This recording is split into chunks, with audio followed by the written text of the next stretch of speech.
नमस्कार दोस्तों, मैं आपका मित्र आशीष कुमार कोस्टा अपने YouTube channel future zone Jabalpur में आपका स्वागत करता हूँ। Class 7 NCERT science chapter number 4 ऊष्मा। तो सबसे पहले ऊष्मा क्या होता है? ऊष्मा किसी भी वस्तु में उपस्थित ताप, उस वस्तु की ऊष्मा का परिचायक होता है। जिस वस्तु में ताप और ऊष्मा दोनों एक ही मतलब आपस में पर्यायवाची होते हैं। और कोई भी वस्तु जिसमें ऊष्मा है वो ताप उत्पन्न करती है या ताप प्रदान करती है। ऊष्मा एक ऊर्जा होती है जिसके द्वारा कोई भी प्रकार का रासायनिक परिवर्तन हो सकता है अथवा किसी भी प्रकार का यांत्रिक कार्य संभव होता है। तो सबसे पहले ऊष्मा का जो दैनिक जीवन में जो सबसे महत्वपूर्ण प्रयोग है, इसके बारे में हमें अध्ययन करना है कि शीतकाल में हम सूती वस्त्र पहनते हैं और ग्रीष्मकाल में हम ऊनी वस्त्र पहनते हैं। तो इसके पीछे क्या लॉजिक है?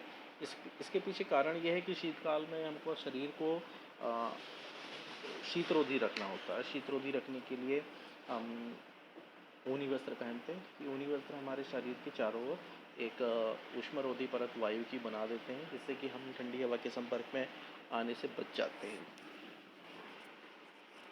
इसके अतिरिक्त हम ग्रीष्मकाल में सूती वस्त्र पहनते हैं क्योंकि सूती वस्त्र जो है वो हमारे शरीर को उस गर्म हवा के संपर्क में आने से बचाते हैं और शरीर को ठंडक प्रदान करते हैं। ये ऊष्मा का एक सिंपल इम्पोर्टेंस है।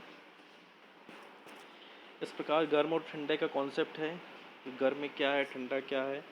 तो गर्म और ठंडे का सिंपल कॉन्सेप्ट रहता है कि भाई आपके किसी भी व्यक्ति के या कोई भी वस्तु जो हम छू रहे हैं, अगर उसका जो तापमान है वो हमारे तापमान से अधिक है तो हमको गर्म लगेगी, और अगर वो हमारे तापमान से कम है तो वो हमको ठंडी लगेगी। सामान्यतः मनुष्य का शरीर का तापमान 37 डिग्री सेंटीग्रेड माना जाता है, तो इससे अधिक तापमान वाली वस्तु हमको गर्म लगेगी और उससे कम तापमान वाली वस्तु हमको ठंडी लगेगी। ये सिंपल ठंडे और गर्म का कॉन्सेप्ट है। कुछ वस्तु हमको ठंडी और कुछ वस्तु गर्म लग सकती हैं। अब ये कैसे हम महसूस करते हैं कि वस्तु ठंडी या गर्म है? इसके लिए हम अपनी नॉर्मली अगर मापन करते हैं तो ठीक है, नहीं तो हम स्पर्श इंद्रिय का उपयोग करते हैं। स्पर्श इंद्रिय मतलब जो भी हमारी जो त्वचा है, स्किन जो है वो हमारी स्पर्श इंद्रिय है। इससे छूकर हम किसी भी वस्तु के तापमान को महसूस कर सकते हैं या उसका जो ताप है वो ठंडी या गर्म है ये हम महसूस कर सकते हैं। इसके पश्चात किसी वस्तु का ताप क्या है?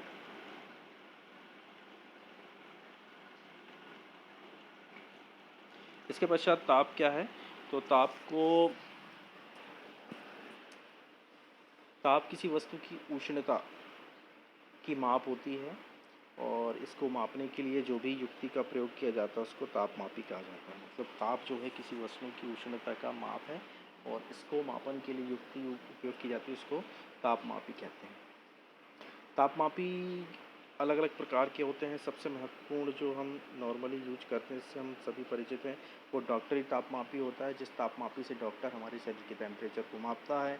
डॉक्टरी तापमापी की कुछ विशेषताएं होती हैं जिससे हमको परिचित होना सबसे आवश्यक है। सबसे पहला तो डॉक्टरी तापमापी जो है वो 35 डिग्री सेंटीग्रेड से 42 डिग्री सेंटीग्रेड के ताप को ही माप सकता है।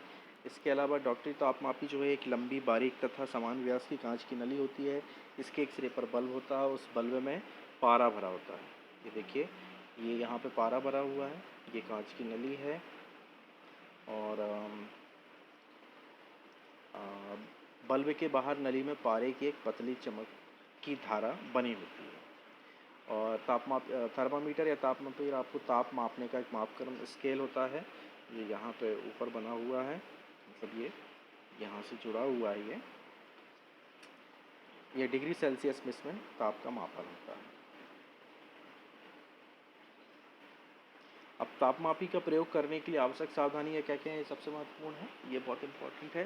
तो सबसे पहली चीज़ तो ये है कि उपयोग करने के पहले तापमापी को धो लेना चाहिए। रोगाणुरोधक घोल का प्रयोग करना चाहिए, क्योंकि यह मुंह में रखा जाता है। एक्चुअली में इसके मापन की प्रक्रिया ये होती है कि भाई जिस भी व्यक्ति का ताप मापन करना है उसको मुंह में जीभ के नीचे तापमापी को रख दिया जाता है। कुछ देर रखने के पश्चात जब इसको बाहर निकाला जाता है तो उस जो बॉडी में जो हीट है या जो ताप है उसके अनुसार जिस व्यक्ति के जीभ के नीचे ये रखा गया है, तो उसकी हीट के अनुसार पारे में प्रसार हो जाता है और वो उचित ताप तापांक पर पहुंच जाता है। और उसको देखकर हम ये अनुमान लगा लेते हैं या यह गणना कर लेते हैं कि उसका तापमान कितना है। तो इसको करने के पहले सबसे महत्वपूर्ण जो सावधानी रखी जाती है वो ये रखी जाती है कि भाई किसी व्यक्ति के मुंह पे अगर रखा है तो जीवाणुरोधक घोल में रखने से अगर जीवाणु हैं तो वो नष्ट हो जाते हैं। उसके पश्चात पहली सावधानी हो गई। दूसरी सावधानी ये है कि तापमापी को प्रयोग करने के पहले उसको कुछ झटके देने पड़ते हैं। झटके इसलिए देने पड़ते हैं क्योंकि हो सकता है कि तापमापी जो है उसका पाठ्यांक अधिक है, कम नहीं हो पाया है। तो झटके देने से वो तापमापी का जो पाठ्यांक है वो 35 डिग्री सेंटीग्रेड तक आ जाता है, मतलब वो अपने मिनिमम पे पहुंच जाता है और उसके बाद फिर उससे हम मापन कर सकते हैं। चूँकि हमें मालूम है कि मानव के शरीर का जो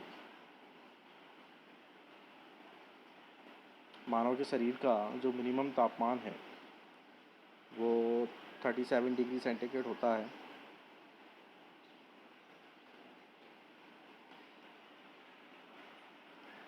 इसके अतिरिक्त कुछ और सावधानियां हैं, जैसे कि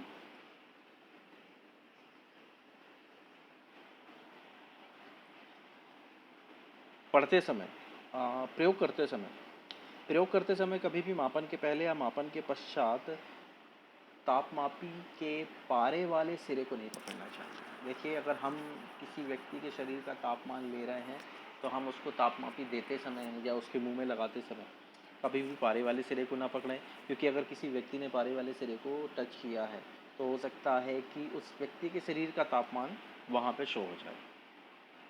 मतलब जो ताप का मापन कर रहा है उस व्यक्ति के शरीर का तापमान वो शो करेगा, तो इससे जो हमको रिज़ल्ट मिलेगा वो रिज़ल्ट फॉल्स रहेगा। इसके अलावा चूँकि ये कांच का बना होता है तो इसके प्रयोग में बहुत सावधानी रखनी चाहिए।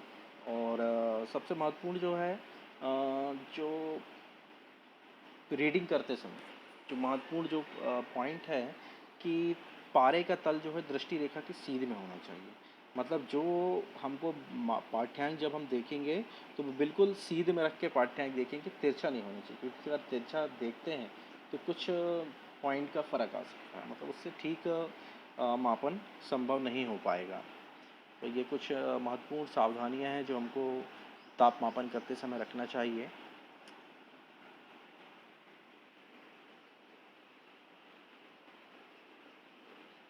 अब कुछ और पॉइंट हैं, जैसे डॉप्टिक थर्मामीटर का उपयोग मानव शरीर का ताप मापन के अतिरिक्त अन्य किसी वस्तु का ताप मापन के लिए प्रयोग नहीं करना चाहिए और धूप या आग के पास रखने से बचना चाहिए, क्योंकि अगर 42 से ज़्यादा टेम्परेचर होगा तो ये नष्ट हो सकता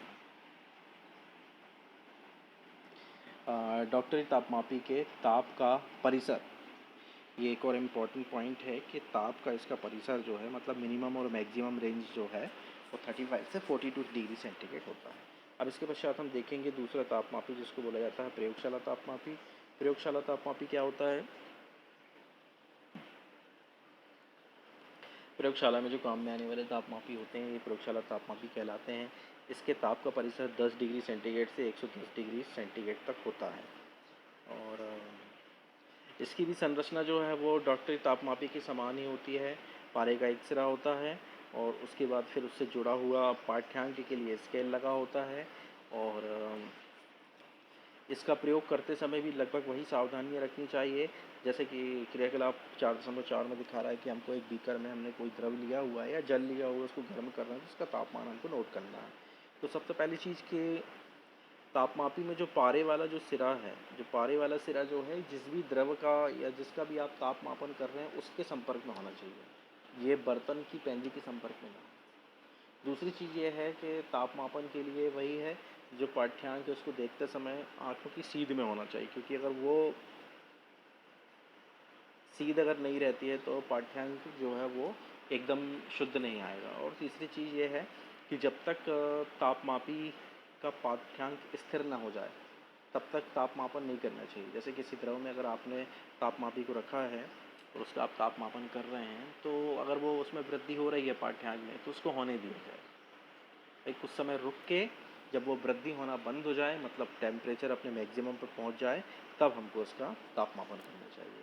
तो ये कुछ विशेष सावधानियां हैं जो कि इसका प्रयोग हमको करना चाहिए। और इसके अलावा एक और विशेष तापमापी है जिसको अधिकतम न्यूनतम तापमापी कहा जाता है। वर्तमान समय में मौसम की जांच के लिए इसका प्रयोग किया जाता है। ये किसी भी संबंधित दिवस के मिनिमम और मैक्सिमम दोनों टेम्परेचर को दिखाता है और मौसम की गणना के लिए बहुत महत्वपूर्ण होता है। इस प्रकार ये हमने प्रयोगशाला तापमापी के बारे में अध्ययन किया। अब इसके बाद एक और महत्वपूर्ण पॉइंट हमको देखना है जिसको हम बोलते हैं विभंग या क्रिंक। क्या होता है? देखिए, प्रयोगशाला तापमापी या डॉक्टरी तापमापी में तापमापन के बाद जो पाठ्यांक है वो एकदम से नहीं गिरता है और जब तक आप उसको झटका नहीं देते हैं तब तक वो नीचे नहीं आता। उसके पीछे कारण ये है कि पारे में एक विभंग या क्रिंक का निर्माण हो जाता है जो एक बॉल्व के रूप में होता है और उस बॉल्व से ही हम टेम्परेचर मेज़रमेंट करते हैं और इस बॉल्व के कारण ही जो है वो पारा अपने आप नीचे नहीं आता है, इसलिए इससे तापमापन करना संभव होता है। और उसके अतिरिक्त आजकल डिजिटल टेम्परेचर का भी टेम्परेचर मेज़रमेंट का भी प्रयोग किया जाता है और इसमें जो गणना प्राप्त होती है वो काफ़ी स्टैंडर्ड मानी जाती है। इसके बाद देखिए ऊष्मा का स्थानांतरण। अभी हमने ऊष्मा देखी। ऊष्मा क्या है? ऊष्मा एक तरह की ऊर्जा होती है जो किसी भी वस्तु में उपस्थित ताप के द्वारा प्रदर्शित की जाती है। जिस वस्तु का ताप जितना ज़्यादा हुआ उसमें उतनी ही ज़्यादा ऊष्मा होती है। अब ऊष्मा का स्थानांतरण कैसे होता है?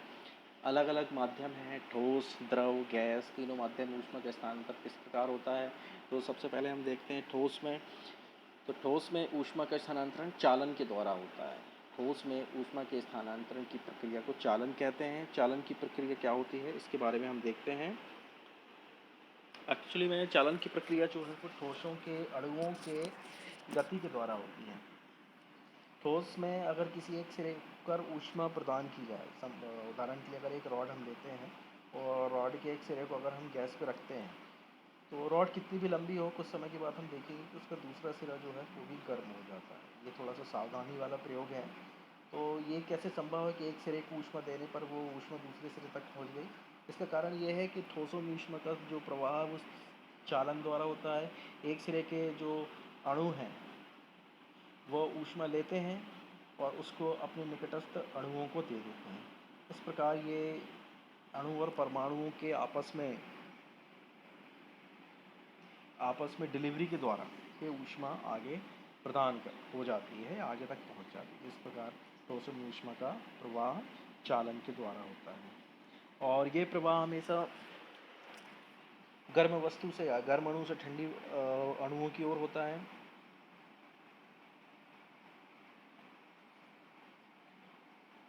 वायु प्रक्रम जिसमें ऊष्मा किसी वस्तु के गर्म सिरे से, इसको परिभाषा के रूप में हम यहाँ देख सकते हैं, वह प्रक्रम जिसमें ऊष्मा किसी वस्तु के गर्म सिरे से ठंडे सिरे की ओर स्थानांतरित होती है चालन कहलाती है। ठोसों में ऊष्मा प्रायः चालन के प्रक्रम द्वारा स्थानांतरित होती है।